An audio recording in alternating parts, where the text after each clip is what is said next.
Show me what? Yes. Show us what? I'm working. Yeah, my pen. That one. It's always the way, always the way it goes. Okay, we'll call the meeting to order and thank our area legislators for taking the time to come and visit with us tonight. We really appreciate this. We started earlier this evening just with a quick snapshot look at our budget and a chance for trustees to ask some questions. And we're very happy that you're here with us. I think we should start with some introductions, just so we all know each other. My name's Jenda Hemphill and I'm a trustee. Jim Clark, Superintendent. Tony Rabine, trustee. Nancy Picard, trustee. Robin Hamilton, representative from House District 92. Ron Erickson, House District 93, which is the University District, and up to Miller Creek. Carolyn Squire Senate District 48, which the main pieces in it are community hospital, the mall, and then I acquired a new piece of, or a new district that's new to me this time, which was the lower Miller Creek and the right-hand side going up Hillview, up to the 55th area. So those people are totally new to me this time, and I did very well there. Good. Or I wouldn't be here. My name is Michelle Reinhardt, and I'm a newly elected representative to House District 97, which starts by the university, roughly between the river and 6th Street, all the way out to Orchard Homes and Target Range. And so thank you very much for having us. I know that we have a lot to learn. Thank you. Candy Lubansky, Director of Special Education for Missoula County Schools. Gail Becker, Assistant Superintendent for Curriculum and Instruction. I'm Gary Bocek, I'm Director of Operation and Maintenance for the district. I'm Tom Orr, I'm a trustee. I'm Drake Lamb, I'm a trustee. I'm Pat McHugh, I'm the Director of Business Services. Well, thank you. Dr. Clark will start with a review of the governor's proposal for education. And I'd like to also thank you for coming tonight, and for those of you that have served before, thanks for your support, and we look forward to your support for education in the legislature as well, Michelle. Okay. Appreciate it very much. Oh, and here comes Teresa. Time for introductions, Teresa. Would you like to introduce yourself? Sure, my name is Teresa Hedman. I represent House District 96. Thank you for coming also, Teresa. Okay. Again, thanks for your support for education, K-12 education throughout the state of Montana, and especially here in Missoula County Public Schools and other districts that you represent, elementary districts that surround us and send us their children for high school with the exception of Frenchtown. So we really do appreciate that. I know that throughout the preparation for the session and during the session, legislators are inundated with information. And so we're going to try to keep our input to you as simple as we can and state our needs as clearly as we can to you, and then open ourselves to questions that you have and other information that you desire as you go through the process. And anybody who's new, if you want time with us, we'll spend time with you going over any of the things that we have. You heard a little bit of a snapshot earlier tonight and how the history of our district has been with funding.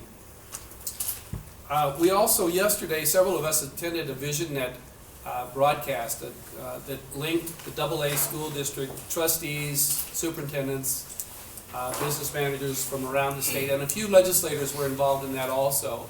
And during the session, we're going to try to meet on an every other week basis to just discuss issues that are important to AA districts, to municipal districts around the state of Montana, so that we can try to have a clearer voice for you as legislators and how what's happening in Helena may impact us at the district level. So that was a very interesting time for us as a preliminary kind of discussion.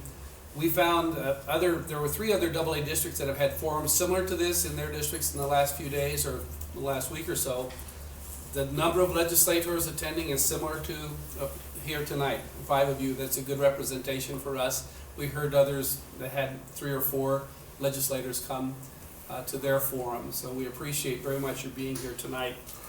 One of the things that was discussed last night, of course, was the MQEC, or yesterday during VisionNet, was the MQEC remedy study. The governor did not have the opportunity to review that. It's not finished yet, and you have not had the opportunity to review the remedy study that the Montana Quality Education Coalition has asked to have completed through John Myers, John Myers, formerly of Augenblick and Myers. And you have seen various information from studies before. When this one comes to you, it'll be mid-January. We think the 19th. It will be presented to MQEC. It's a Friday. I anticipate that a number of us will be in Helena that day for that report, and how that report then may influence the legislature to look at what is really needed from a cost basis and compare that with what the governor has proposed now and what may be discussed between now and then. We have some concerns that there will be resistance even to the governor's level of funding for education. We're very concerned about that in this district as we are across the state for AA districts. So I think part of what you're going to be faced with, and I don't know how else to say this, but in the political environment in which you work and the political pressures that you're going to work under, looking at that remedy study, we hope that you'll be able to balance and try to see the needs from a cost basis and what might be done for the districts around Montana. So in your packet, if you just turn to what's numbered page 2, the lower right-hand corner in handwritten numbers, I'm going to talk a little bit about the governor's budget proposal, and this is one piece of that governor's budget that is many, many, many more pages than this, but just want to draw your attention to a few things in the education section. First of all, at the bottom of that page, the base aid increases, and you know that there's an inflationary factor that's being used right now in his proposal at 2.76% for next year, 2.97% the year after that. I just would let you know that our obligations to our teachers for the coming year is an increase of 4% on the base. That does not include our steps and lane cost, nor does it include any kind of classified increases for our people that are not teachers in our districts, and that does not include any kind of increases for administrators or other leaders in the district, coordinators and so on. So that inflationary factor will not, again, we know that will not cover our obligations to our current staff. But that is how this particular part of the proposal was based on that inflationary factor. Pat and I are going to kind of play tag team here. So Pat, anything you'd like to add to that? No, I think that covers it. Okay. I'd like you then to go and skip page 3, if you would, and just all of this is meaningful to some portion of it, but I'm going to just look at a few specific things. If you look at page 5, about in the middle of the page, the full-time kindergarten. And by the way, legislators, if you want to stop at any time, this may be a spot that we stop and talk for a while, because this one is a very significant issue for all of us across the state, very much for us here in Missoula County Public Schools. But the full-time kindergarten that is being proposed, about $25 million over the biennium, and as you know, that is only available to us under the current proposal if we offer full-day kindergarten. And so that will have a potential impact on us, and when we look at our budget figures, we do not include this money at this point. We have had discussions about full-day kindergarten. We have real concerns about startup costs, and we have some figures that we can share with you verbally, orally tonight that Gail and Gary have been working through in terms of what it means for facilities, what our needs are, and for materials and equipment to staff and to man those rooms. In our particular district, it would require 14 and a half additional teachers to what we have currently now in our general fund budget to be able to provide full-day kindergarten. And with your permission, I just would invite Gail and Gary to speak a little bit about the startup costs that we're looking at right now. And most of you, I think you legislators know that Linda McCullough has sent out a survey. That survey is being submitted, may have been submitted earlier this afternoon, or Gail's just doing that today as we are finishing our work on those startup costs. So Gail and Gary, if you're willing to share a little bit, I'd appreciate it. Well, I think Gary probably has better information than I do about the actual facilities and space costs, so I'll defer to him on that. What I would like to talk about is the curricular costs and the equipment and furnishings and that kind of thing for completely equipping a room for a full-day kindergarten. We know that we would have to add additional staff in our specialist areas, such as music and health enhancement, to come up to the curricular and the program needs that there would be. So we know right off the bat that there would be 0.75 FTE in the specialist areas, and that would be approximately $33,750 addition there. The addition of the teaching staff, teaching FTE, 14.5 additional teachers, which would be a $652,500 cost. And the curriculum materials for those 14.5 teachers to implement curriculum would be approximately $67,367. Equipment for 11 classrooms. And this, we don't know right now what we have that's available in terms of furnishings that maybe we could bring into some of those classrooms. So this is, we're figuring this as if we had to start from scratch entirely. But the cost there would be $126,984. So those are those pieces for what we would do as a startup if we had to move on this rather immediately. Talk about facilities? Sure, from a facility Space. standpoint, ever since the governor, I guess, got behind the all-day kindergarten curricular part, we've been looking in conjunction with building principal staff at our current facilities, and actually have taken a really lean look at those buildings that can handle all-day kindergarten, those buildings that cannot handle it, and then coming up with a process out of 9 schools of really there's going to have to be a decision made with the board and with the community as to the issues surrounding whether or not all-day kindergarten is held within their home school. In other words, the 9 schools, or whether or not it's actually held in potentially an all-day kindergarten center. And I think the general feeling of staff, correct me if I'm wrong, Jim, would be that from a learning perspective, it's better to have those classes and kids for all-day kindergarten in the individual building. What we may have to do, depending on the figures, the startup costs, the money available from the governor's office and from the legislature, is to have an interim step, depending on, one, how late the legislature takes up this particular subject, and potentially go into a temporary setting for all-day kindergarten until such time as the funding is resolved and we can get a sense of the impact. Out of our 9 K-5 schools, approximately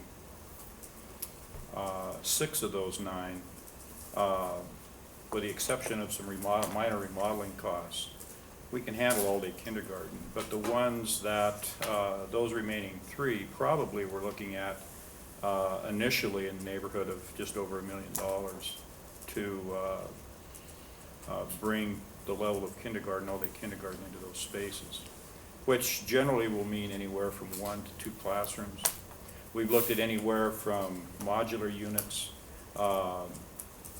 which in most cases people think is temporary, which end up being, in a lot of cases, permanent, to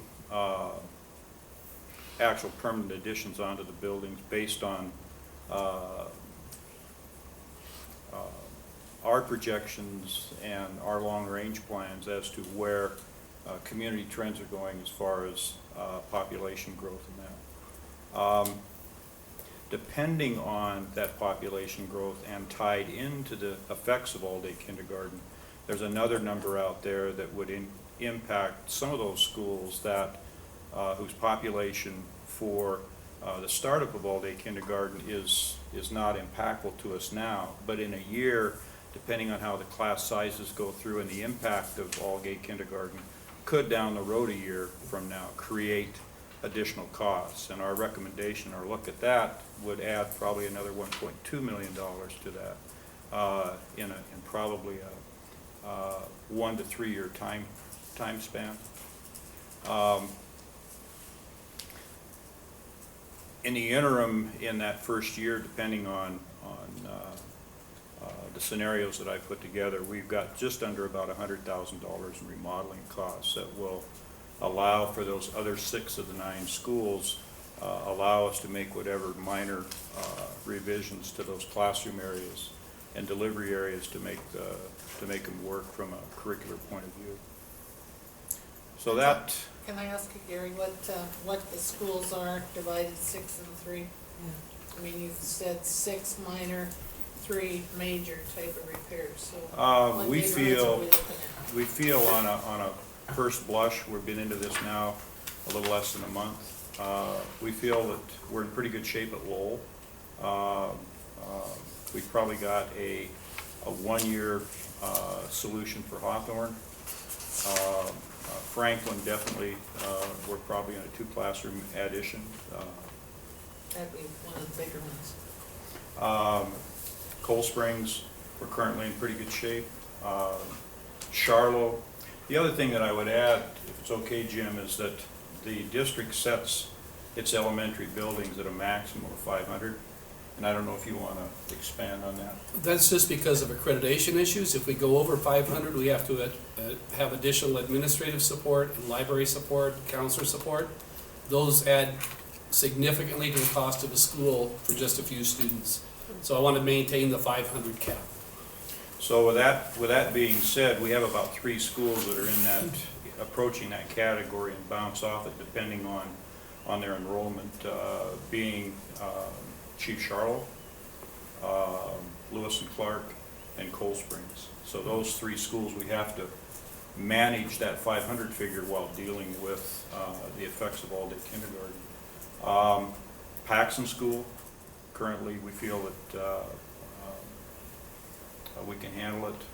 Russell, with some remodeling changes, we can handle that. And also Rattlesnake School. So those are the 6 that on first look appear to be in pretty good shape as far as meeting this all-day kindergarten issue. Now then, of course, that takes into consideration Dr. Becker's concerns about startup costs and that regardless of what we do, we've got about 11 classrooms around the district that would be new startups. We're currently surveying our equipment needs within the district, tables, chairs, accessory type material. And it looks like we've been pretty good stewards of the taxpayers' money because I don't believe we have a lot of that in reserve to manage that age group. So that's a quick overview of. To give us some more about the money, because as I was listening to the dollars rolling off, and I see the amount that he's allowing you, it doesn't look like there's enough. Tell me how much money you think you ought to get from this budget of 11 sites. Jim? I think if you allow us to use that money for facilities as well as staff and equipment and materials, we're going to need probably in the neighborhood of 2.5 initially, just to start the program. 2.5 to 3. Some of that's one time only. Correct. So, and on an ongoing basis, I take it it's at least $1 million. On an ongoing basis, covering the staff with the second year of the biennium, for instance, we believe if we figured this correctly, we'll be able to provide for the staffing unless I have to go to a center run and then I've got to hire another principal and I've got to hire a janitor, a custodian, and a secretary and a food service lady. So if we go to a center, even on a temporary basis, I've got additional costs from that perspective. But if we had the money for the facilities and Gary could get the things ready next year, I wouldn't have to have that additional cost. So it's really How much ongoing if we don't have to have a center? ongoing for, what, $1.2 million, Pat, $1.3 million? What we did is we plugged into the existing formula, the anticipated enrollment, and as you guys know, the budget revenue for schools is tied to enrollment primarily. And so with kindergartners becoming a full A and B rather than a half A and B, then the, using existing spreadsheets, we can say that it's gonna approximately provide $1.2 million in ongoing revenue based upon enrollment projections. So there's a lot of estimates involved, but that would support that ongoing cost. There's no question that full-day kindergarten, there's research to support that. And we do not want to make, just so you know, our teachers, neither Dr. Becker, myself, nor our teachers, we will not make full-day kindergarten the new first grade. And you're probably going to hear that terminology as you go through this discussion. So what we're doing right now at Lowell, for instance, is allowing those teachers to better prepare the kindergarten kids for first grade, not do part of first grade. And so that's an emphasis for us, is that we're not going to develop a bunch of new curriculum. We're not going to push first grade there. We're going to help those kids be better prepared. And part of the way of doing that is to, you know, those little kids have short learning spurts. They have lots of short things, but they're little to begin with. So a teacher presents a concept to a child, lets them practice a little bit. With more time, lets them reflect on that. So it's different than just presenting it, practicing, presenting something else, practicing. The reflection piece is very important for learning. And then with extended time, we'll allow that same concept to come back later in the day for the child that might learn better at a later time or needs that repetition. So we're looking at ways of doing that. Gail, Dr. Becker has met with our kindergarten teachers, as has Becky Sorensen, I think, and looked at our curriculum and what it is we can provide to children. So it's not the new first grade. I'd like to thank, yeah, go ahead, Gary. Just one other point I think that comes to bear over the last several years, of course, as our budget has declined and our student enrollment has declined. We've closed several schools, as other major districts have done. And I think what that has done for us is made us fairly lean from a facility standpoint. So again, being good stewards of a budget, we've done fine. The problem is, as we now come back with the potential of new additions and new program, it kind of hits us in a situation where you kind of expand a little bit to go ahead and manage what we've done to exist in closing schools. So I think that's also a play in this process. I want to thank Gary and Dr. Becker for the work that's gone into this, and you'll receive other information from us. I'll be making a presentation next month that'll include these kind of information pieces that I'll also send to our delegation, so you'll see them, what I present to the board from a budgetary standpoint. You're also welcome to come back and visit any of our meetings. If I may, then are other comments or questions from legislators at this point? Okay, thank you. The next item, NP-2, the district retirement fund, will also benefit us on the general fund side, should that be approved as part of the governor's proposal. 3 years ago, the legislature said, this was in '03 legislature, I believe, so it's 4 years ago now. It's amazing. That we could no longer pay federally funded teachers' retirement costs from the retirement fund in the county. We had to pay for it from either the federal funds that funded them or from our general fund. So this will potentially help our general fund in a significant way for special education teachers and for some Title II teachers, Title IIA costs. Is it 2A, Gail, I believe? Yep. What we do now in special education, as you all know, the federal government does not support special education to what they call full funding, which is 40% of the actual cost. So part of our general fund goes to pay for our special education costs. We have in our district a very fine special education program. We provide kids with great services, but it is costly.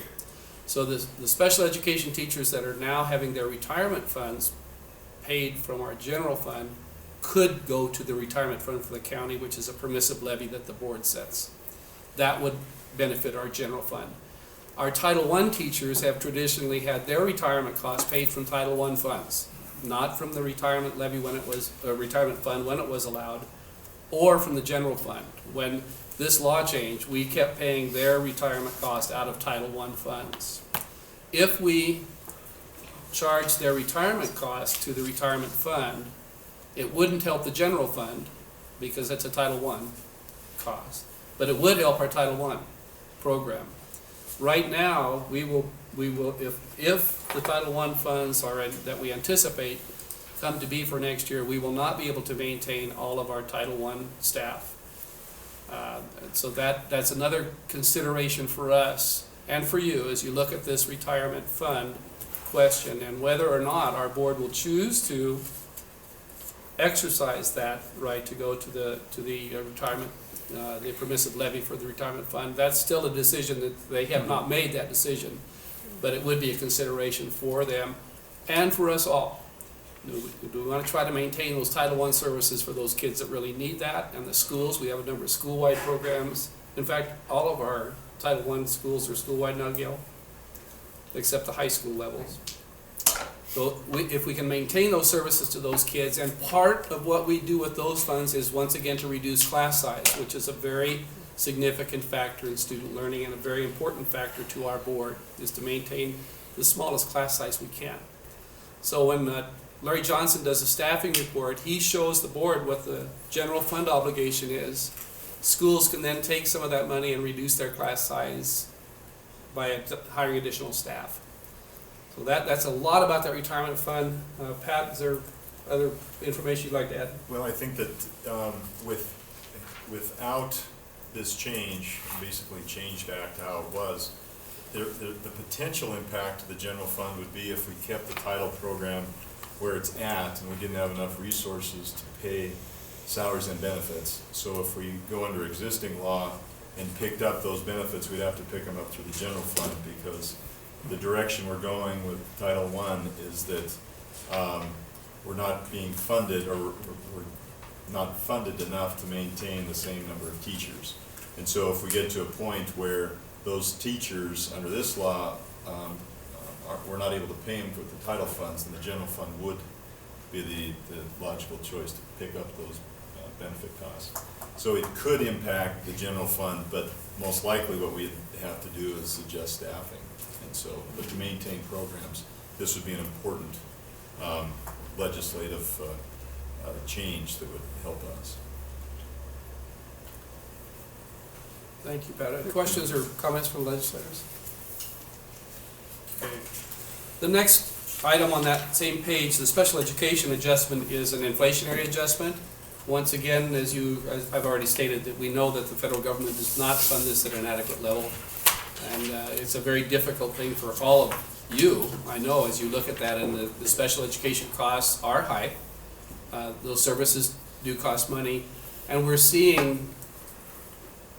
seeing through some of our early intervention things, and Candy, I don't want to misquote this, but we're seeing fewer kids right now being identified at younger age, which is a very good thing. That's what we tried to aim at when we brought Candy on and began a program of response to intervention for those students. Candy, would you like to add anything? I would describe our reduction in the number of kids identified as special education in our K-12 system as reducing.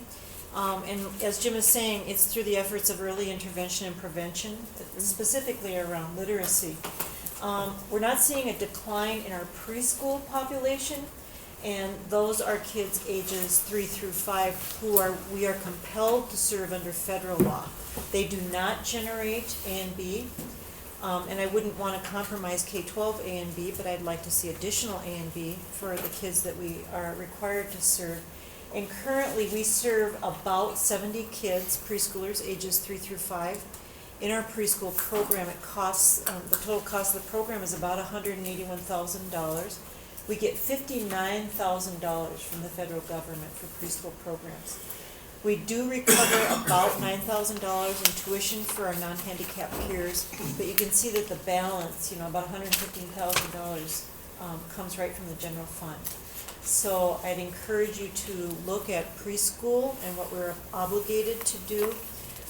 But again, to just reconfirm that at our K 3 level. This year specifically, we've worked very hard to reduce and prevent disabilities by intervention, meaningful intervention early. Questions or comments for Candy? Have you talked to the federal delegation about trying to get more money from the Always. feds? What's the Of course. response? I've heard kind of a wide variety of responses. One was right from the appropriations, an appropriations committee that the chair, not the chair, but a member of that committee saying, when the idea was reauthorized in 97, the first time, that appropriations, the reauthorization committee committed the feds to 40%, but the appropriation committee didn't. So surprise, surprise. I don't see, our federal government is fighting an expensive war. I don't see. It's terrible. Not to mention a silly word. Yeah. And Katrina. And Katrina. Thank you, Candy, very much. And I also want to just thank, this is, Candy's responsibility was to really work on this early intervention piece. And if you were around during our budget discussions a few years ago when we were establishing this position, that's where we were aiming at that time. And Candy's done a marvelous job with our people. Each of our buildings works at the response to intervention model and helping teachers develop strategies to work with kids. Also, one thing that Candy did not mention is we're now allowed to use a portion of our federal funds on non-identified kids. That's a plus for us. So up to 15% of our funding for special education can be used on non-identified kids. That helps with the intervention also, because you don't have to identify them to get in and work with them. And thank you for that. On the next page, the only part I want to visit with here is the NP 39, down just below the middle of the page, the increase in the quality per quality educator component. As you recall, the governor last session suggested the $2,000 per quality educator component. Again, we appreciate that, but it's not based on any real cost basis, and now there's a $790 increase suggested, and we'll appreciate that also, but as our board heard earlier tonight, with the governor's suggestion, we will not have enough money to meet our obligations to teachers, let alone to look at other places within our budget. So this is an important piece of the picture now. We hope that when you see, I hope, and so do my fellow superintendents, and I think our board does also, hope that when you see the remedy study, you'll look at the cost basis for educators for recruiting and retaining our quality staff, and try to balance that with the political environment I think you're going to be pressured under in Helena. So we do support this, of course, and hope that it's more. Whether it's here in this category or as part of the general fund, and as a new legislator, one of the things that concerned the superintendents the last time, when you start labeling pieces of your general fund budget, people begin to think that that's how the legislature wants us to spend those dollars. And until this last session, we had no requirements for tracking any of those expenditures within the general fund by any kind of label until the Indian Ed for All money came out. And this year, we have to report how that segment of our general fund budget is being spent. So I would encourage you as legislators to stay away from categories as much as you can and look at the overall picture of spending for K-12 education in Montana. And we know that you have other pressures too, but we hope that you will understand the local control issues that have long been a tenet of Montana education and Montana spirit in the neighborhood. It's everywhere. So the local control piece is very important to us. And yes, we provide more in Indian Ed for All than the money buys us. But, we had some issue with that earlier in the school year. But we've demonstrated that and will continue to whatever we're required to do. However, I would encourage you to please look as much as you can at the block funding rather than categorical kind of funding within the general fund. I see you having to label more. That's what I think you're going to do too. Yeah, I mean, due to the, you talk about climate, I think you're going to have to label much more than you've ever labeled in your life, and sub-label under that to say how you're expending your monies. Yeah. And I would be extremely shocked if that didn't occur. And you know, Carol, I think it's gonna happen too, and I think it might even be okay if there's adequate money, if it's cost-based. Then it's much easier for us to do that. Right. Who do you think's gonna be pressuring you to do that? Just You your apparently haven't had any constituents? experience, have you? You don't currently know the structure of the legislative education committee in the House. Oh, do you? yes, we do. So that will be where the pressure comes from. Okay. That pressure will come from there. Yeah. As well as the appropriations committee, who, will be composed as the speaker so chooses with an additional, I believe, 3 members, was that not right? Right. On there, so the appropriations committee will also be under that criteria, so. But we really are hurt this time because in the past, we had Rosie Buzzes on the Appropriations Committee. This is the first time that I know of where Missoula does not have a single representative on the Appropriations Committee. Now, we do in the Senate, and you know, those are the people you're gonna have to work with most closely, because by the time we get to see these, the appropriation bill, it's way late in the session.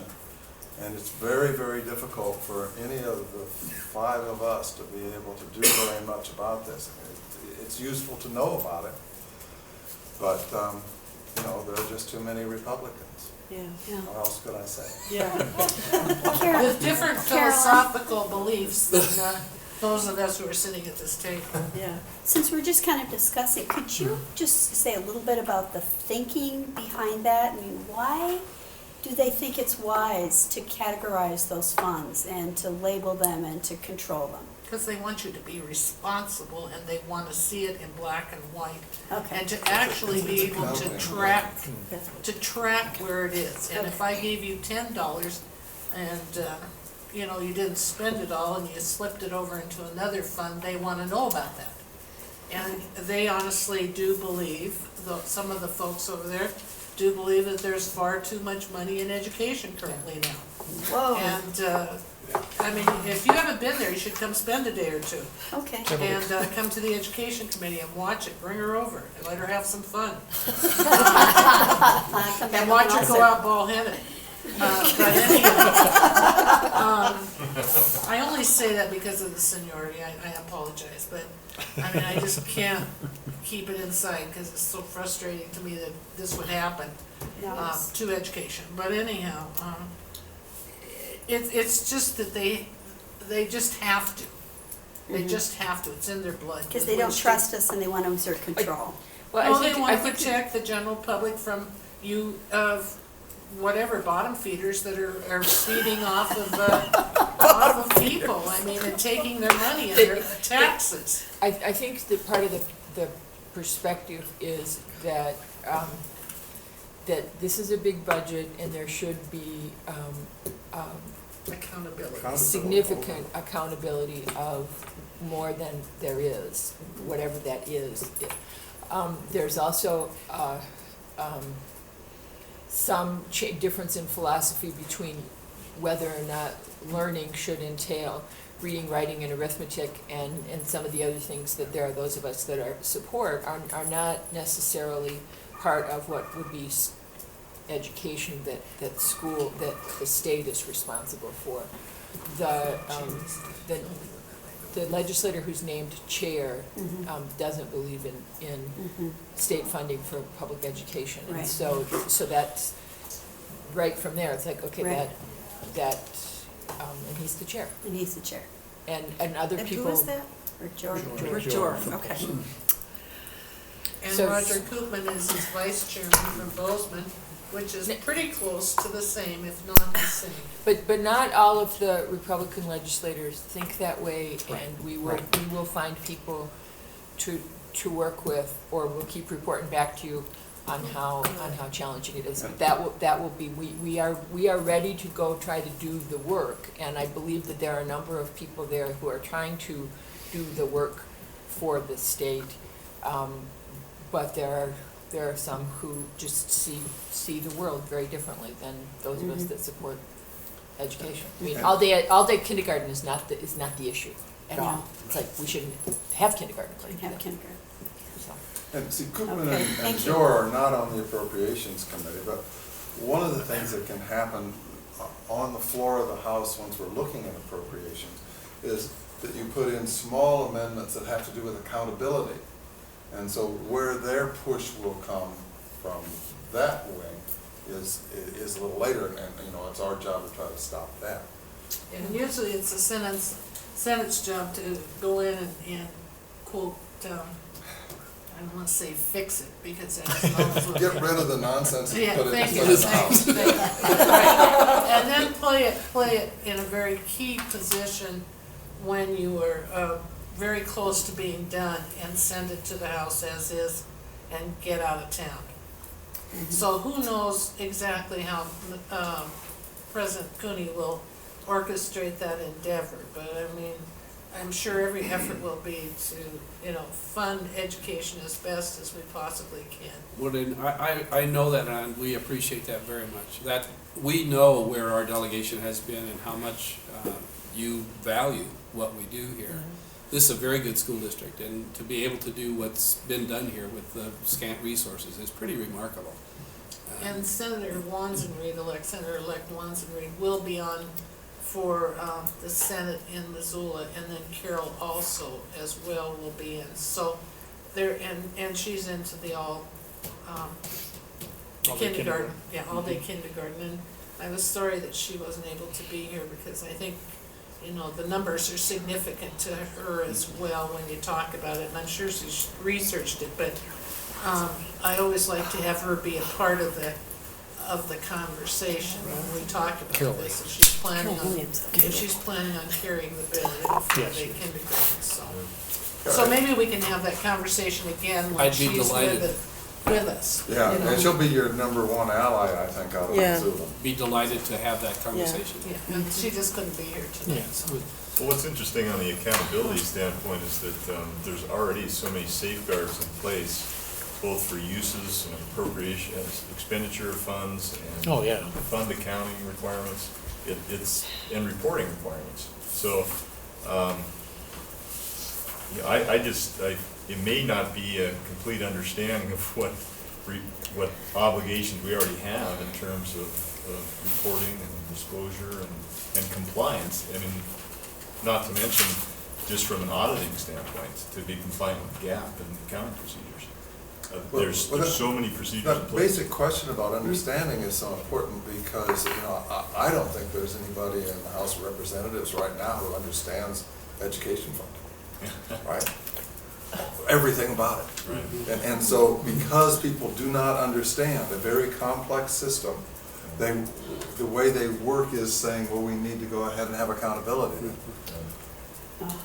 Right, and these individuals have been on record before as being, even when the playing field was a lot more level and we were able to accomplish things, these people were still on the edge and bringing the accountability issue up into and throwing it into the discussion. So, I mean, Mr. Jor is not new to the legislature, Mr. Koopman is not either. So, I mean, accountability is a word he's heard of, and I don't care how many checks and balances you show them. It's not on the Richter scale when you homeschool and you read papers and books and papers and write about it. That same accountability is not there as it is here for what they're demanding from you. I'm not sure you could educate them. That it's not a rational process in many ways. It's a worldview. It's how you see what you value and what you do. When we talk about accountability, it's like what your response is about the accountability about about funding and checks and balances, et cetera, is not necessarily what Mr. Koopman looks for to validate his, so you could tell him all that, but my guess would be some of what the best way to attempt to work with him is like, then tell me what his terms for accountability are, because you have lots of information available, but it's a philosophical difference, and then it ends up being how you measure what you're accounting for. Right. Because it just doesn't work. We will pass school funding bills because constituents will call legislators and say, you must pass this. There will be enough to pass a school funding bill. I'm afraid it's not going to be what we want. This may be a lean biennium, but a bill will pass because people will demand it passed. How much do you think the people like Jor and Koopman listen to people that are not their direct constituents? Not at all. Not at all. They will, however, listen to their direct constituents. Everybody does. Direct. Okay. Only their direct. So having parents from this area write to them isn't No. due? No. No. Not with those two, anyway. Nope, you need to but contact the if you- people in The their Kalispell district. people on Ronan. Well, it's not Yeah. Kalispell, it's Kalispell, Ronan and. Koopman's both. Ronan and what? Koopman's St. Bozeman. Ignatius, Yeah, he's and he's Bozeman. Bozeman. St. Ignatius and Ronan. One thing to keep in mind is you have some legislators from different parts of the state who are in government but who fundamentally don't like government. It's like having a board of trustees that is against the business that they're on the board of. And so it's definitely one area where maybe they want government to be more like private enterprise, except for maybe in that instance. One of the challenges we face is finding those Republicans who support the basic concept of schools and having them. And there are some. That being that's said, great. you also still have the Constitution, which requires a quality education. Right. And I have a lot to learn in this area, but my understanding is that the job of the legislature is to fund it, and then local school districts decide. So they can have political accountability, but my understanding is there's very little in terms of actual strings that can be attached. Or it's a constitutional issue. Can somebody maybe expand on that? I think you're right on. I think that one of the things that No Child Left Behind did was to focus some of us on where we should have been more focused, and that is on student achievement issues. Right. We're definitely there. That's really not an accountability issue for me as much as it is a responsibility issue. It's a different word to me.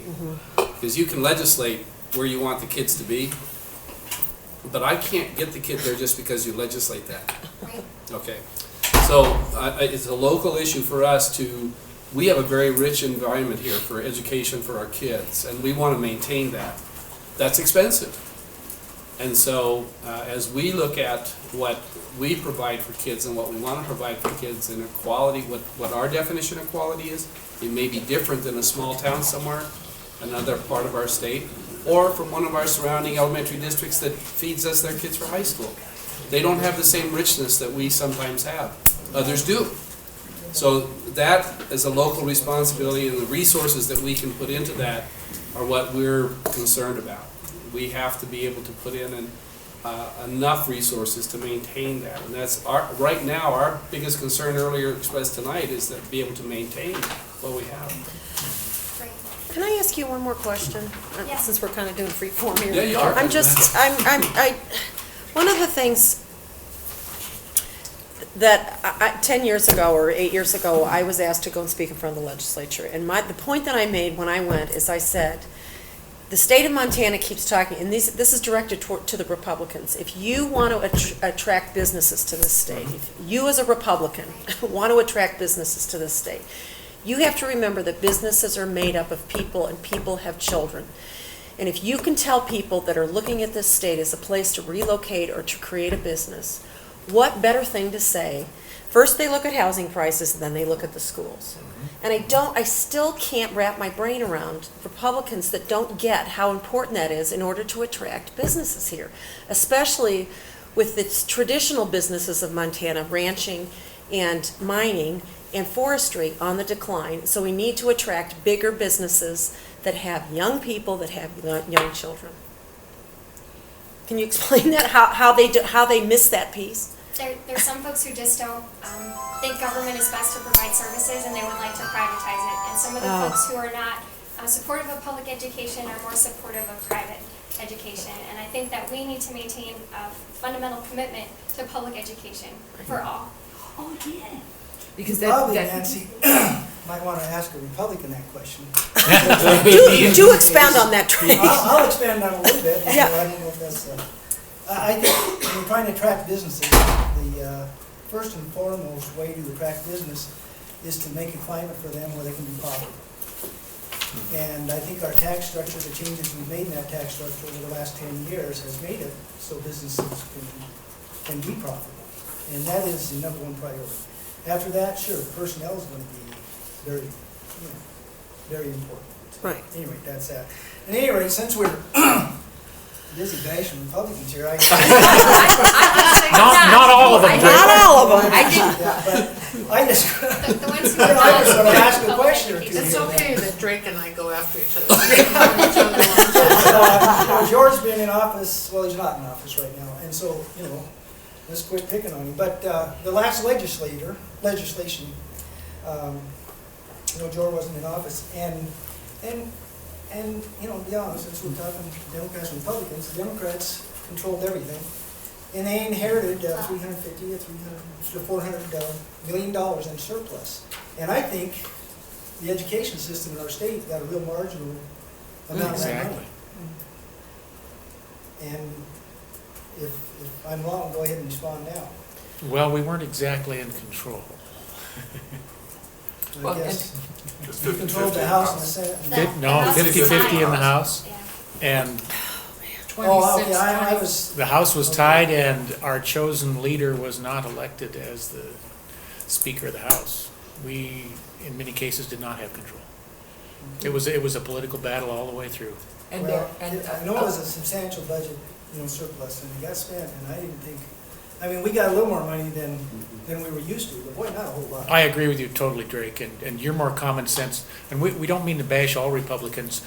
There's a substantial portion of the folks that believe in public education, Republicans and Democrats, and they're the ones who vote for the bill. When we appear to be bashing Republicans, it's the far right fringe who don't believe in government of any kind. Yeah. And then explain to me, And that's the minority. And I believe some of that we did put some money in some other things that were very valid and important. Yeah. I'm a nurse. sure. We covered more children with children, access to health insurance, and we covered some medications for senior citizens.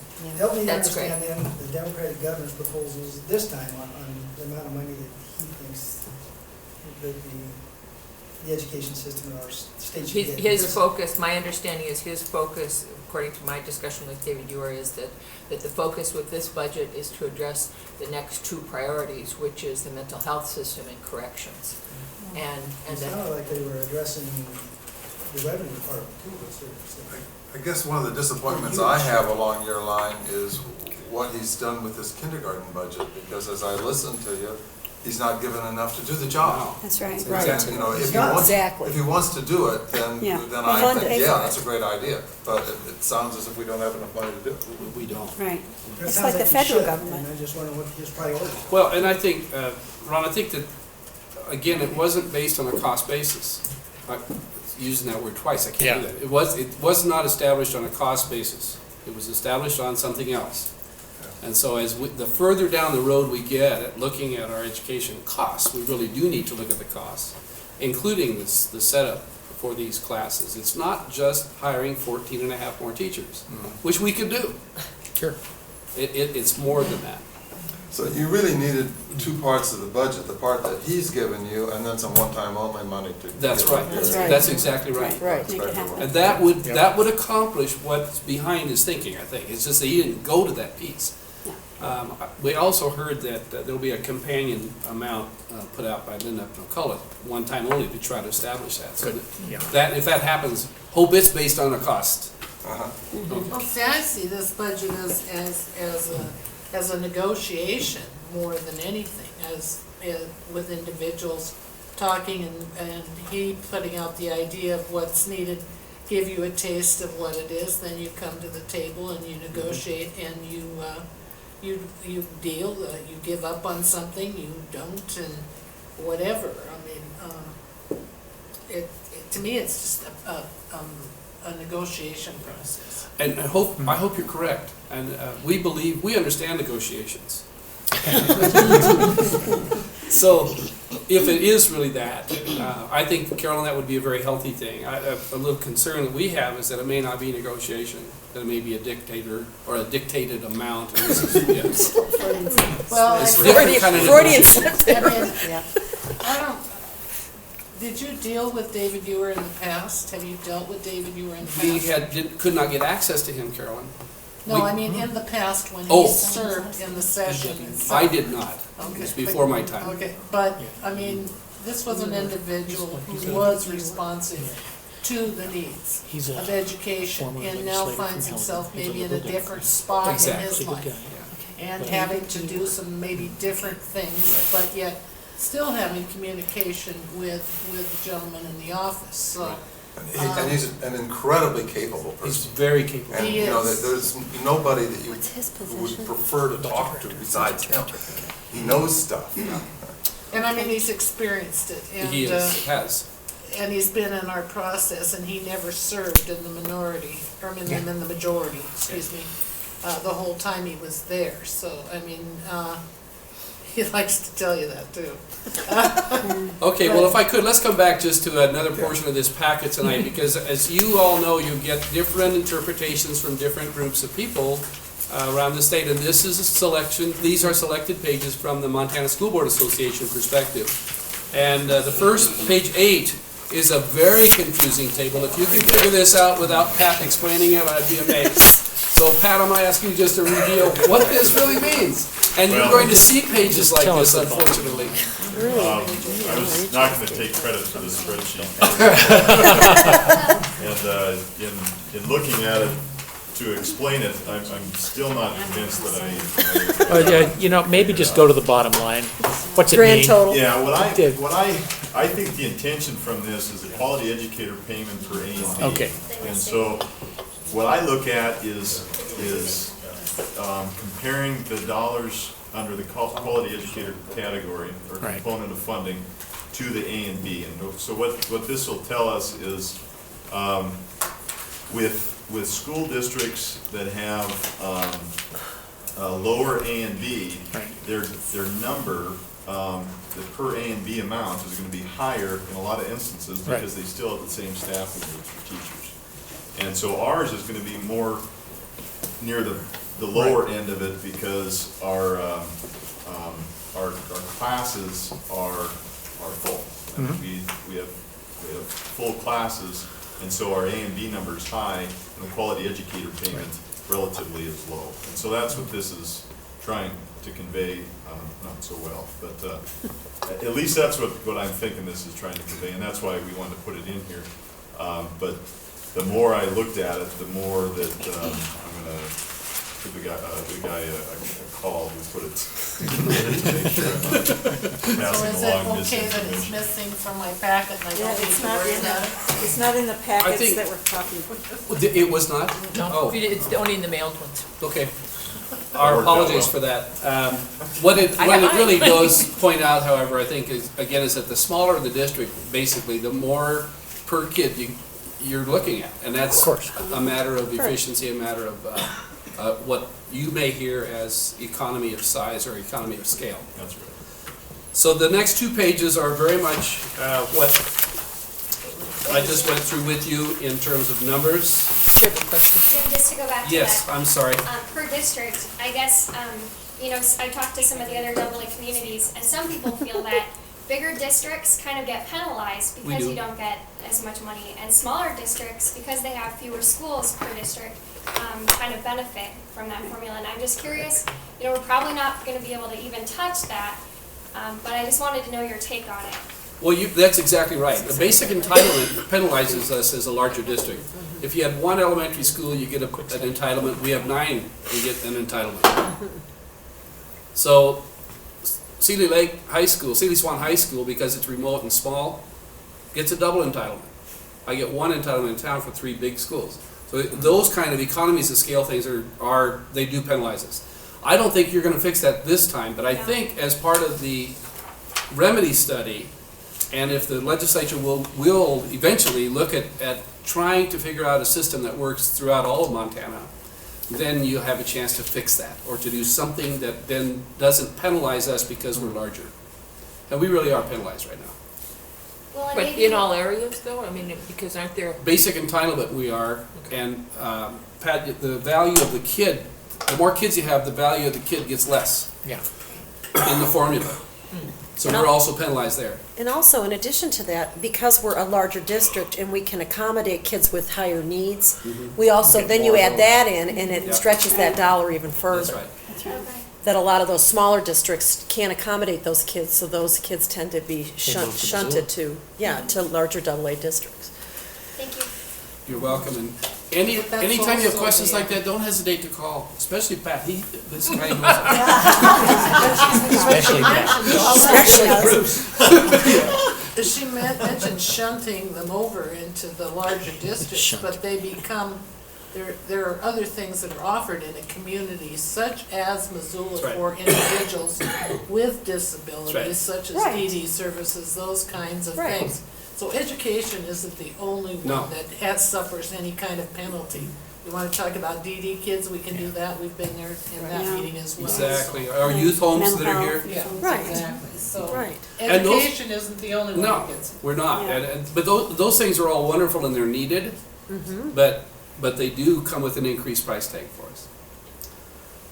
All right, I want to try to go a little more quickly through this. So page 11, and again, this is one of the kind of graphs you're going to wonder, what does this really mean? So glad you're here today. Yes, sir. What it tries to look at I'm kind of excited and through any set of eyes is to look at what the percentage of something is as compared with what's spent on education. And the red line, the state funding of K-12 as a percent of the economy, you can see has gone down. Good chart. This is one of the things that, and it usually goes back to about Funding for higher education 1990, is an even steeper line. fiscal year 91. And if On you put many- higher ed on the same curve, it would be even steeper, worse. yeah. Correct. No kidding. That's what Robin just said. Jeez, that's. The next page is another example of that, the page 12 and right, the colored copy. I apologize for not having Nice. more colored copies for people to see tonight. But goes back to 91 again, and it just shows a percentage of the state general fund spending on education then and now. Fallen from 50.48% to 33.92 projected. For people that are watching on MCAT, are any of these available for people to look at on our district website? We can put the entire file, it's an MTSBA PDF file, we can put the entire file on the website. Okay, just Good idea. for people that are watching. The next page 13, this one is not in color anywhere. I can't read it then. Okay. Well, the colors help sometimes. The middle line is the education spending on a per pupil basis and how it compares with inflation. You can see the efforts you made in the last 2 years have helped get it closer to the inflationary line, but the bottom line is discounted for inflation. So yes, you've gotten closer, but if you look at that bottom line, as you adjust going along for inflation, we're well below, well below. It's just another way of looking at it. The next page has accreditation violations. We will have several schools with advice this year. We may have schools with deficiencies. The red portion of this in color, the schools with deficiencies, and the yellow part, the schools with advice, you can see has changed from 1999, this one only goes back to that year, when 13% of the schools were deficient or with advice, now 23% Wow. of the schools. is this in relation to the accreditation changes related to the NCLB, the No Child Left Behind, or is this other accreditation rules? These are other issues, and Teresa, part of this is that the state board has changed their position they have taken a much, they would not, for instance, even allow us to have an alternative standard to study curriculum on a 6-year cycle, which we've been doing since 1991, and required us to go to a 5-year cycle, even though there are good educational reasons for what we've been doing. So we think now, if they're not going to allow an alternative standard as simple as that one, that we need to go and change the standard, rather than try to get an alternative standard. I'm sorry, I Carol? wasn't laughing, I was just laughing. Okay. But that's an example where if you don't meet that, even that, and we are now, but we will not, we can't buy textbooks, we don't have money for that. Anyway, I'm sorry, that. Other things that happened, a highly qualified teacher under Nickleby did change some of the deficiencies, because we cannot have a person with a transitional certificate, is that the right term? I forget the right term. Provision. Conditional. Conditional. We cannot have a person with a conditional certificate, and until very recently, when there was some negotiations with the feds on what highly qualified meant, Broadfield science, for instance, would not have been acceptable for any science teacher, and Broadfield social studies would not have been acceptable for any social studies teacher. You had to have certification in chemistry, physics, biology, Government. physics, government, U.S. history, world history. That was the definition of highly qualified, under which there was even discussion that special education teachers would have to have the same kind of certification. So that part of No Child Left Behind really did, at that point, hurt us. Right now, we're through most of that, not all of it yet. Other things, occasionally we get a misassigned teacher. Trying to get a teacher at City Lake, for instance, Sealy Swan High School, that's an English teacher with a journalism certification, so they can have a paper and have journalism. There were times when we had journalism without that certification. That's an accreditation ding. Those kind of things that impact us. Teaching psychology, Broadfield social studies doesn't mean you can teach psychology even if you have for a long time. So that's another class that might have been offered at Sealy Swan High School. And if you didn't have that on your certificate, that's an accreditation ding. So those are examples of what happens. The next one, and you've already mentioned this, where Teresa, you did the two governor emphases this year, corrections and health and human services. You can see Well, specifically mental health was that, because I'm the like queen of proponents for health and human services, and specifically this is, mental health is, I mean, and I can't argue with that. There are major issues and problems and underfunding, and I mean, I understand all of that, but it's sort of like the Solomon and the baby. We've got X amount, That's even right. if it seems like lots and lots of money, and we have multiple significant programs that have been, at the very least, underfunded for optimal services for a number of years, and have increased the number of people in those services. Well, yeah, Candy, you're going to go into your, okay, I saw it. And I would not want to discount the positive net effect on school performance of putting money in those programs, especially mental health. CHIPS really increased its mental health services to youth.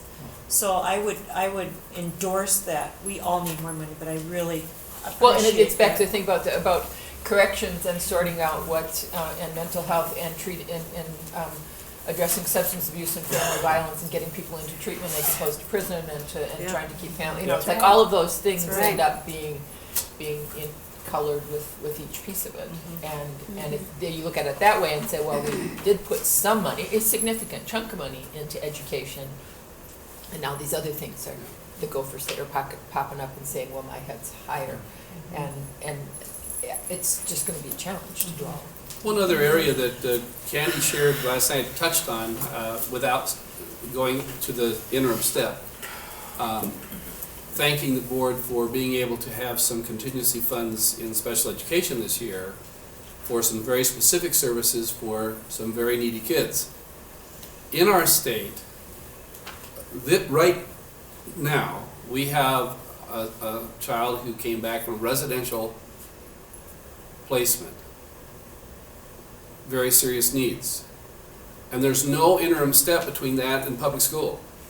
So that's another area in our state that is really missing, and Candy, do you want to talk about that a little bit? In most states, there is, as Jim is depicting, an interim step of educational service option for kids coming out of residential placements. It's called public day school, and it is typically a setting where a kiddo coming out of a very intensive treatment setting makes a much better re-entry, hopefully into the general full K-12 system, but has that step down to an interim educational option to make a successful transition. Montana does not have that option. The state of Montana We does not. have some here with the adolescent partial hospitalization program. We have with some kids here. Some, very narrow spectrum of kids, and you have to be 12 years old and have an SED diagnosis, and a lot of our kids go way beyond that with severe autism and other kinds of mental health kinds of needs that don't reach that threshold. So we find ourselves regionally talking among directors, trying to create between ourselves that option of step down is the term Montana likes to use, because those kids just make a quantum leap from a therapeutic placement into a K-12, into a 9-12 building, a 6-8 building, 6-9 building. Girl. Thank you, Candy. The last two pages here now go back to, oh, I'm sorry, Ronnie. Let me just say one more thing about page 15 and this big increase in corrections budget. We don't really know what all the bills mean right now, but right now there are 2,001 of them out there. And as I look through them, I see even more bills, particularly from the Republican Party, that will put more people in jail longer. And so, you know, if you say, well, is this, how are these budgets going to hold up? And we sit here worrying about whether or not we're going to be able to hold on to what we have in education. But there will be pressure to put even more money into corrections. Backwards. Can I say something on those lines? Because, you know, you talk about mental health and you talk about corrections, and the earlier the intervention, it's just like kids with special needs. I mean, I know I'm preaching to the choir, but I just, you know, if you can identify these kids early on, I mean, what do they say? 76% of the people that are sitting in our jails in this country never finished high school. Ding, ding, ding, ding, ding. Swamp nurse out of the New York magazine. And 90% of them were nurses. 90% of them were sexually abused as children. I mean, don't people see the association? And 90% of them have addiction issues. Right. Yeah. So if we identify these people because they're in public education and we put the money there, then we don't end up having to spend all this money Right. But to keep them in jail I could make at $30,000 I can make the a other year. side of the argument, because I've heard it.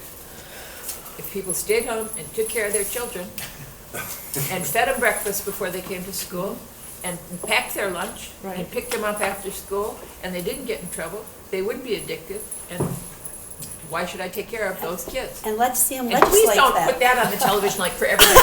That's my worldview. But that is the point of view. If we just took care of it, who said it was my job as government to take care of, for lack of a better term, dysfunctional families? People are supposed to pull themselves up by their bootstraps. Okay, well, if you don't have any boots, it's hard to do that, but that is the exact philosophy. If we fixed families, then these other things wouldn't happen.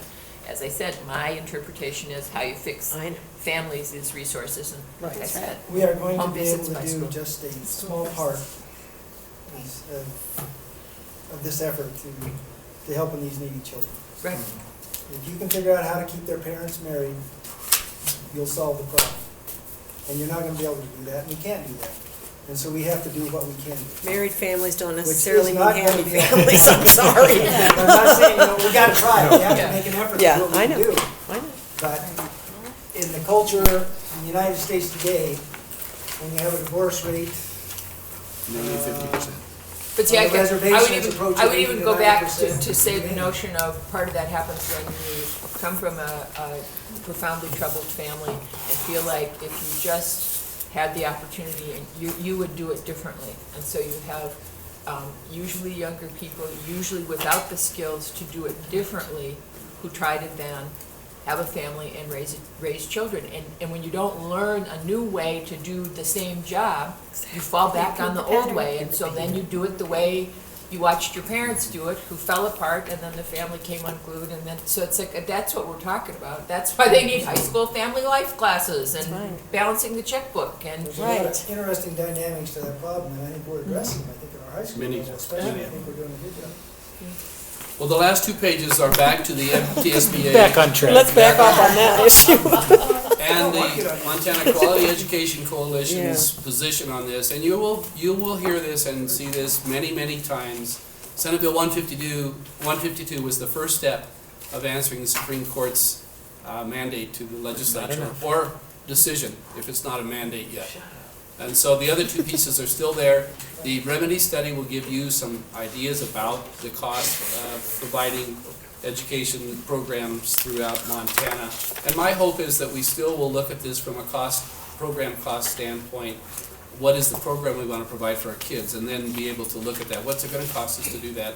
And then if you leave some local options, places like Missoula, I'm convinced we'll continue to support the schools and provide for the kids as much as we can. So thank you for your support with that. The last one, we just hope that you will help support the assessment and then the cost of the formula based on the needs or what the cost of that education really is. Not on politics, power, and not on politics and power, okay. I realize fully, Therese, that you're really in a powerful political Yeah. place. And it's just, I don't know how you can balance that out right now, the way, I mean, it the really- way the way the environment is. We will do what we can to help support you in that effort. We will do what we can to not be angry, Yeah. but to try to work with the people that are there. I don't think anger really helps. If you get angry, call somebody else before you call us. Okay. Well, the other thing is just that, back to that piece about, besides the politics and power, there are multiple, I am committed to supporting education on all kinds of levels, but there are multiple babies that we're looking at giving. I mean, Can I Everybody ask you a looks question at about that that? big piece of pie sitting out there. yeah, everybody says, oh, And- there's a lot of money. Okay, what shall we do with it? Well, Yeah. I got my dog and cat bill, Well, sorry. we run into that all the time, except we don't have much money. Yeah. Yeah. But You guys got a surplus. We You don't. prioritize, Drake, just the same way as we prioritize over there. No, I don't. And that skeleton in some areas is extremely bare. And it's been bare for at least 16 years. Yeah. And we need to put some meat on the bones of that, and education. I'll support as much as I possibly can, but it got a large piece. And Health and Human Services of what she talks about and the care of the DD kids, where their budget and their possible infrastructure is going down the tubes to take care of the kids at Opportunity, what are you gonna do? I mean, that's that, I mean, they're going on the street? No way. We've They're not met, going on the street. we've been contacted, I just know we've spent, the whole delegation, Dems, Republican, whoever could come, goes to all of the, has been at lots and lots of the presentations with our constituent and advocacy groups. And everybody, I mean, everybody has pretty amazing needs. And when you're looking at saying, okay, well, we have developmentally disabled kids and we have people that need Meals on Wheels for aging services. And we have all of these issues, and we have a lot of people who say, and I've paid a lot of taxes and I want at least a significant chunk of it back. Okay, how do I do all of those things? And That's my question for you guys. We've heard the governor kind of toy with that idea. What's your sense about sending some of the $1 billion surplus back to taxpayers? but I'm guessing we're gonna send some of it back. That You would be- are? That would be my. With all the needs you're talking about here. Schweitzer's Well, plan, there are two parts of the budget out there, $400 though. per homeowner. There's the Can't one-time stand it. I only can't money either. and sending $100 million back. That's what Schweitzer wants to do. But that's not what the Republican Party wants to do. The Really? Republican Party wants to go ahead and make permanent tax cuts. And they usually want to do it by saying, well, we're gonna fund education at the state level, and we're gonna get rid of the 95 mills that everybody pays. And it's a wonderful way to make sure that Exxon does well. Because only 45% of that 95 mills is paid by residences. Most of it actually is paid by commercial, ag land, and business equipment tax, and so. So it's a the- tax break for business. The tax breaks that you will be hearing about will be the tax breaks that they want to say, get rid of, particularly the 95 mil one will be the one that's on top. That is And so they say, scary. we'll pay for that, we'll use the income it's not tax money for that, and Okay. we'll give you this tax break so you no longer have 95 mils. Is there anybody in the Democratic Party who will say, we shouldn't give this money back to taxpayers? absolutely. We have so many needs. Oh, yeah. Okay. Lots of people have said it. We'll carry that message around. No, it's been said, Okay, but the governor thinks that it's the right thing to do? yes. Maybe Well, the $400 political thing. per Yeah. gonna get him person who reelected. is a Okay. taxpayer who owns a home. And who owns a home and lived in it 7 out of 12 months? Whatever, you're right, so that you don't give Ted Turner the break, Yeah. you don't give Brokaw the break, you don't give, the And people there's that a lot of don't people- stay here Liz the break. Claiborne, yeah. Yeah. If you But there are a do- lot of people that could use $400 for their Yeah. heating But bill. can you Right, tell but me- if you do the Republican plan, where they wanna cut you 8%, they're gonna not fund education on that level, and they're gonna come home and say, we funded education at the level you'd like, or they're gonna fund it at the level they want, not at the level you want, but they're gonna come home and say, geez, we cut your taxes by 8%, and you school districts go out and raise the mill levy again. So who's the bad people? Who are the bad people? Education. So it's a philosophical Yeah. difference in how you do it. Shifts the- And I'm not going back and try to raise the property taxes on individuals. I am not gonna try to do that. I'm the one who's always out there raising taxes, but I want to raise taxes on soda pop and put the money into healthcare. Yeah. Here, here. And Here, stuff. here. And I'd like to raise the taxes on petroleum as it comes out of the ground and use that money for mass transportation needs. We have an incredible situation in this whole nation of declining infrastructure, particularly roads. And so, when we talk about the need for healthcare, there's another big hunk Leaves the of city and towns. infrastructure Yeah. needs that have to be met. Right. Yeah. See, But I would then like to do that with new money. I don't want to go ahead and put Take that on the money, property yeah, tax or right, anything like that. Right, but then when we do those kinds of things, what placards fly up from my good friend over there, that says tax and spenders? And Give me a that's chance to it. tell you that. When I've you been increase waiting- costs, I've when you been increase waiting, costs on Greg. any product, it gets passed on to the consumer. Correct. You increase taxes on petroleum, you increase taxes on any product. But if It we're all in always it, gets passed on to the but consumer. if we're The in it consumer all pays the together, tax. what is The the consumer difference? pays the tax and That's then right. Yeah, If but the in consumer doesn't pay fact, tax, I the remember in the 1999, business goes out of business. when we put in the new petroleum taxes in 1999, oil was $18 a barrel, and now it's $70 a barrel. And did you notice your prices going down any during that time for your gasoline? Yeah. Somebody's made a heck of a lot of money. That's right. exactly I what happened. suspect That's right. the Thank- reason the oil prices are going, I know you want to get going here, Jim. Local oil is going up has a lot to do with OPEC. The United States produces a very minor part of the oil. Has a lot to do with produced in the world. Exxon too. And those people that do control the price of oil aren't the big oil companies. They're the producers of the oil. And countries like Venezuela who don't like it. Did you see their latest quarterly report, Exxon? Maybe if the prices keep fun going that up, I'm consumers are gonna say, Exxon makes $8 or $9 Thank you for a coming. barrel of Thank you oil. for coming. Thank you. Much less than the taxes are on that. Nice to see you But we again. have Thank one you. other item, we have to have public comment offered or allowed tonight. I'm sorry. That's all right. Thank you for lively discussion. Miss Nugent has a very special one. I do. Would you guys Teresa, please St. Pat's. He left. Robin, Robin. this on to him? Because come here back just quick for a minute. I'll go fast, I won't take more than 2 minutes. Okay, all right. I'm Janice Nugent, I'm a speech language pathologist for Missoula County Public Schools. And I actually work with the preschoolers that Ken was referring to. Mike and John. I wanted to just touch base with you, and I'll try to talk as fast as a speech therapist can. The speech language pathology program at the University of Montana, as you know, some of you really know, was closed in 1989, which means that it's been 18 years without a speech language pathology program in the state.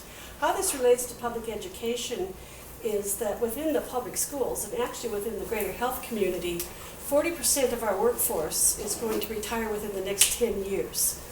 And there are no new speech language pathologists coming in the state of Montana. My niece, for example, wants to be a speech language pathologist. I encouraged her to get her degree in elementary ed and thinking that would work well.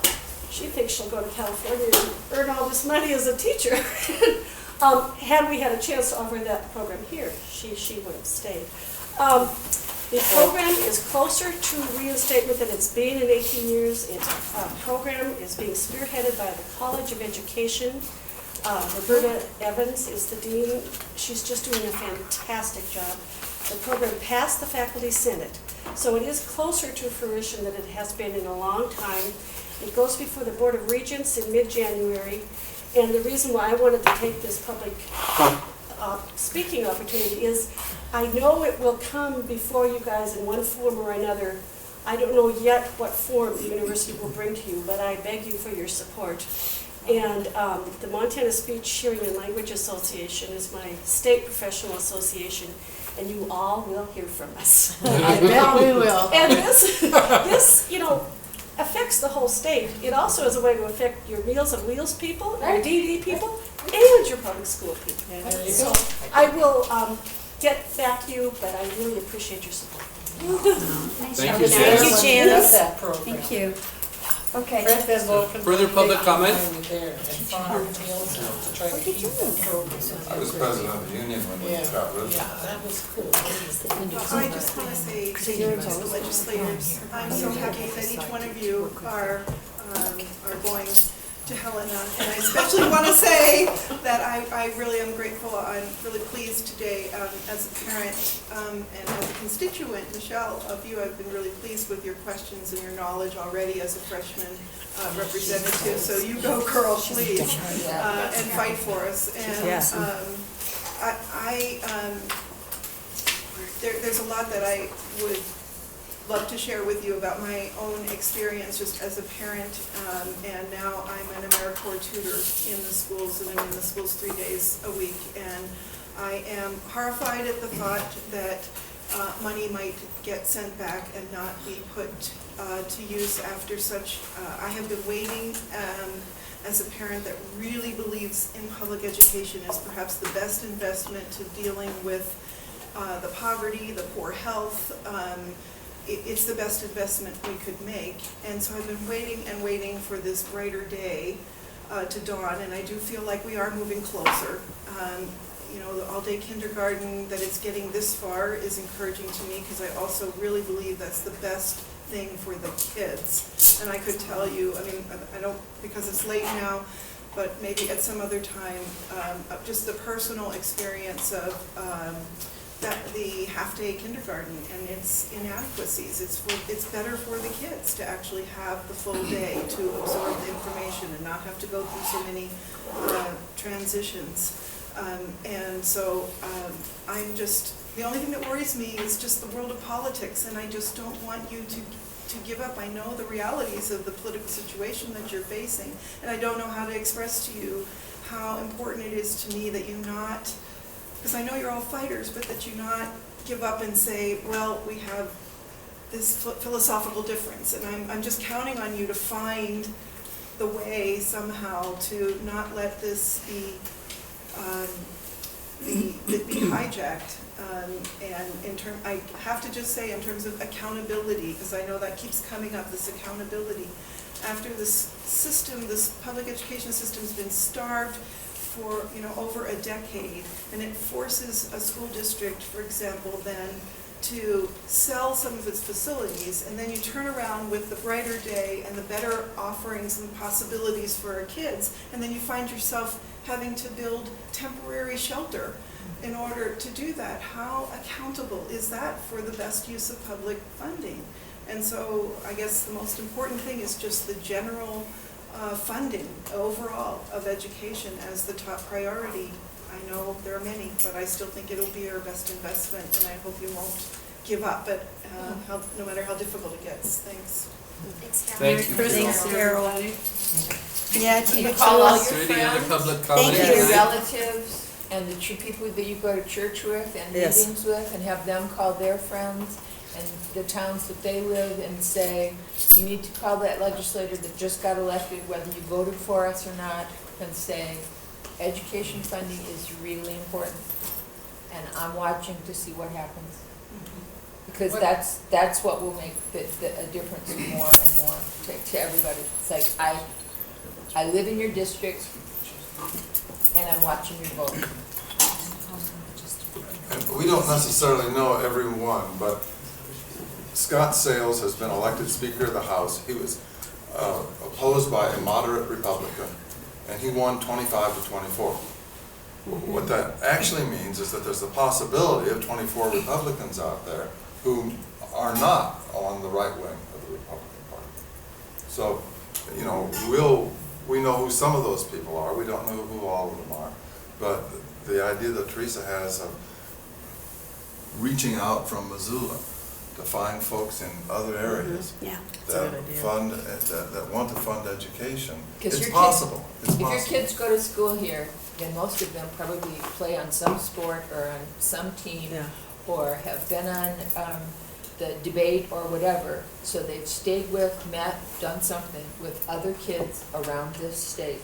And if their parents don't know about or know about your passion about the issue, that's better than a Christmas letter. That's right. Thank you. That's Is there wise further public words. comment tonight? Yeah, I have some. Nick? My name's Nick Carter. I'm a principal here in Missoula in middle school. And I represent, or I want to represent an aspect that as money is shrunken down and districts have to do more with less, there are satellite things out there that maybe some of these people need to be reminded about. For this district, I work very hard for gifted education. And our gifted education budget is minuscule. And, you know, we have, at this point in time, identified or have 87 referrals for gifted education, which is far more than we had at the end of last year. And if we just do the testing aspect of it right now, that means from this point on, or when we're able to be done with, you know, the testing of these 87 kids, we have about $380 left for the school year. And it's time that some of those people are reminded that there are satellite things in schools that carry a lot of importance. Middle school athletics, other things where you have to charge kids to have fun, okay? I just believe that they need to know that these satellite things are just as important. Gifted education cannot be asked to do less than what we already are doing. And I just want to point that out. Thank you, Nick. Any other public comment tonight? We're adjourned. Thank you all very much. Thank you so much. for coming.